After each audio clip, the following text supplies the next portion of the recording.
అర్థం చేసుకోలేను అని అంత పెద్ద వ్యక్తి పాల్గొంటారు. ఆయన కోసం ఆయన సినిమా అందరూ తెలుసు. గౌరవ పెద్దలు ఉండి నేను అన్న పర్మిషన్ తీసుకొని వెళ్ళిపోయినా. వాళ్ళు చెప్పిన విషయాలు ఏంటంటే ఏం చెప్పలేరు మన కార్యకర్తలు, మన నాయకుల దృష్టికి తెచ్చారు. అన్న సురేందర్ అన్న గారు ఇంకా చాలా మంది ఈ గవర్నమెంట్లో మన ఈ కార్యకర్తలకు అండగా నిలవకపోతే మనకు భవిష్యత్తులో కార్యకర్తలు పోతే నాయకుడు ఏం చేస్తాడు, ఇబ్బంది అవుతుంది. కాబట్టి దయచేసి ఈ జిల్లా అధ్యక్షుడికి, జిల్లా కార్యవర్గానికి, వేదిక మీద ఉన్న ముగ్గురు శాసనసభ్యులకు మేము విన్నవించుకుంటున్నాం ఏంటంటే ఈ పోలీసు వాళ్ళు ఈ కార్యకర్తలను నెగలనేయకుండా, తప్పు లేకుండా తప్పుడు కేసులు పెట్టి జైల్లో పెడుతున్నారు. వచ్చింది ఒక ఉపన్లకు వచ్చి మనం అధికారాన్ని కోల్పోవచ్చు. కార్యకర్తలు ఒకటి ఆలోచన చేయండి. ఎన్నికలు స్టార్ట్ అయినాయి. ఎన్నికల ముందర ఒక 20 రోజులు నిలవేసింది గొప్పల కుటుంబం. ఒకసారి ఆలోచన చేయండి. ఎన్నో పదవులు ఇచ్చింది. హీరో చేసిన చరిత్ర కూడా హరీశ్వర్ రెడ్డి కుటుంబానికి ఉన్నది. అలాంటి వారు మనకు వెన్నుపోటు వచ్చి రకరకాల సరే ఒడిదుడుకులు వస్తుంటాయి. రాజకీయంగా ఒక యాక్సిడెంట్ జరిగి మనం అధికారాన్ని కోల్పోవచ్చు. ఒక లీడర్ కూడా మనకు 40 సంవత్సరాల నుంచి మనం వెన్నుదారి నుండి మనకు పనిచేసినటువంటి నాయకులు ఉన్నారు. వాళ్ళ దగ్గర పోయి ఇప్పుడు మనం ఇదే మహేష్ అన్న దగ్గర పోయి మన ఇంట్లో కూడా కొట్లాడి నాకు ఇది కావాలని శక్తి ఉన్నటువంటి కార్యకర్తలు మనం ఉన్నాం. సరే ఆపద వచ్చింది అనుకోలేం. ఈ విధంగా మనం ఓడిపోతామని కూడా ఎవరు కూడా కళలో ఉంది. పొరపాట్ల వల్ల కూడా అలాంటి దుర్మార్గుల వల్ల కూడా మనం ఓడిపోయినాం. ఒక కార్యకర్తల సమస్య కానీ ప్రజా సంక్షేమం కోసం ఎవరిని కూడా ఇబ్బంది పెట్టదు. పెద్దలు గౌరవ పెద్దలు కేసీఆర్ మన హరీశ్వర్ రెడ్డి గారు ఏ విధంగా ఉన్నారు, వాళ్ళకి ఏ విధంగా ఇంత సమన్వయంతో నుంచి రాజకీయాల్లో ఉన్నాం. మరి పార్టీ ఎన్నికలు అనేవి ప్రతి 5 ఏళ్ళకు ఒకసారి వస్తుంటాయి. ఎన్నికల్లో గెలుపు ఓటమి సహజం. తప్పకుండా ప్రజలనేది అవకాశం చూసుకొని ఏ ప్రభుత్వం మంచిది చేస్తుందో అనొక ఆశతోటి ఓట్లేసిన సందర్భాల్లో గెలుపు అన్నట్టు తప్పకుండా దాన్ని మనం ఆస్వాదించాలి. తప్పకుండా మనం ఓటమి చెందినమని నిరాశపడాల్సిన అవసరం లేదు. పోరాడుతూనే పోతాం. ఇలా బీఆర్ఎస్ పార్టీ అనేది ఒక ఉద్యమ పార్టీ, పోరాటాల గడ్డ. తెలంగాణ సాధించినటువంటి పార్టీ బీఆర్ఎస్ పార్టీ.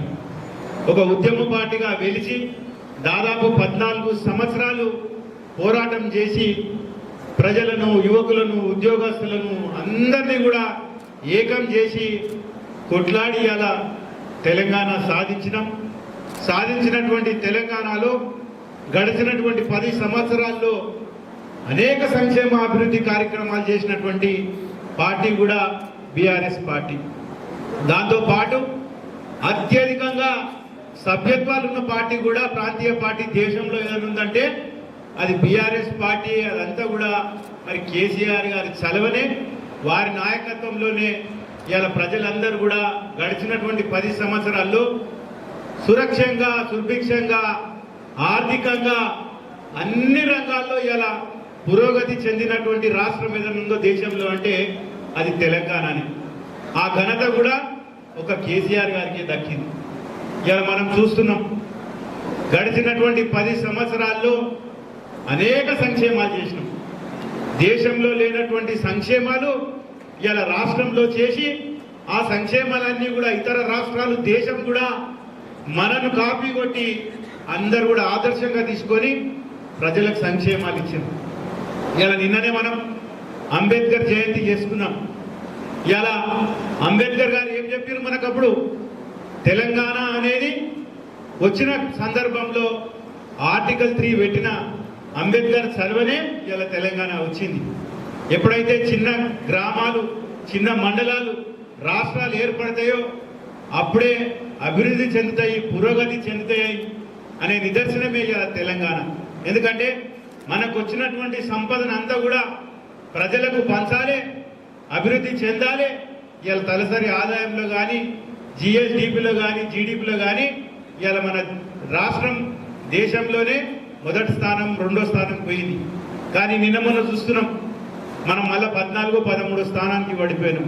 దానికి కారణం ఈ కాంగ్రెస్ పార్టీ అధికారంలోకి వచ్చిన తర్వాత ఈ గడిచినటువంటి 16 నెలల్లో ఏ రకంగా మోసపూరితటువంటి మాటలను నమ్మి ప్రజలు ఓట్లేసిండ్రో వాళ్ళకి ఇచ్చినటువంటి హామీలు ఒక్కటి కూడా నెరవేర్చలే. మనం చూస్తున్నాం. ప్రజలందరూ కూడా ఆశావాహులు.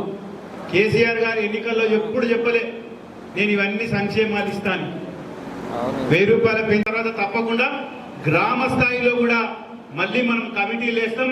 ప్రతి గ్రామంలో కూడా జెండా కార్యక్రమం ఉంటుంది, ప్రతి మండల కమిటీ ఉంటుంది. మళ్ళీ మనం అందరం కూడా ప్రతి గ్రామంలో నేను కూడా ప్రతి గ్రామానికి కూడా తిరిగి మళ్ళీ మనం కమిటీలు వేసుకుందాం. అదేవిధంగా పార్టీ ఏ కార్యక్రమం ఇచ్చినా దాన్ని విజయవంతం చేద్దాం, ప్రజలకు అండగా నిలబడతాం. తప్పకుండా ఈ ప్రభుత్వం వచ్చిన తర్వాత కక్ష సాధింపులు చేస్తున్నది. ఇవాళ ఎవరు పోలీస్ స్టేషన్కి పోయినా వాళ్ళ మీద అక్రమంగా కేసులు పెడుతున్నారు. మనం చూస్తున్నాం. అక్కడిక్కడ కొన్ని సంఘటనలు జరిగినాయి. తప్పకుండా వారికి కూడా మనం అండగా ఉన్నాం. తప్పకుండా ఎవరికి ఏం అవసరం వచ్చినా మేము 24 గంటలు పనిచేస్తాం. నాకేం వేరే వ్యాపారం లేదు, ఏం లేదు. మీరు ఎప్పుడు పిలిస్తే 24 గంటలు మీకు అందుబాటులో ఉంటున్నా, ఎక్కడ అవసరం ఉంటే అక్కడ ఖచ్చితంగా వస్తున్నా. కాబట్టి మీకెవరికి ఇబ్బంది కాకుండా మండల స్థాయిలో ఉన్న నాయకులు ఉన్నారు, వారికి చెప్పండి. ఇంకా ఏమైనా ఇబ్బంది ఉన్నా మీరు నాకు డైరెక్ట్గా ఫోన్ చేసినా కూడా తప్పకుండా స్పందిస్తాం. కాబట్టి మనం పార్టీయే పోరాటాల పార్టీ కాబట్టి మనం ఈ కేసులకు భయపడాల్సిన అవసరం లేదు. ఏదున్నా ఇదంతా కూడా తాత్కాలికమే, అప్పటిదప్పుడే ఉంటుంది. కాబట్టి మనం ధైర్యంగా ఉంటే ఎక్కడ కూడా మనకి ఇబ్బంది ఉండదు. కాబట్టి దయచేసి మనం అందరం కూడా ఒక కుటుంబం లాగా 40 సంవత్సరాల నుంచి పనిచేస్తున్నాం. తప్పకుండా అందరం కూడా అండగా ఉండి రేపు ఎన్నికలు వచ్చేటి మీవే ఎన్నికలు, స్థానిక సంస్థల ఎన్నికలు.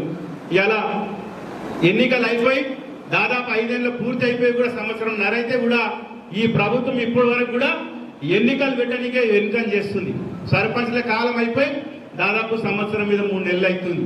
ఇవాళ ఎంపీటీసీల జడ్పీటీసీల కాలం కూడా దాదాపు 1 సంవత్సరం అవుతుంది, ఇంకొక నెల అయితే. అంటే ఇవన్నీ కూడా వాళ్ళు కాలయాపన చేస్తున్నారు.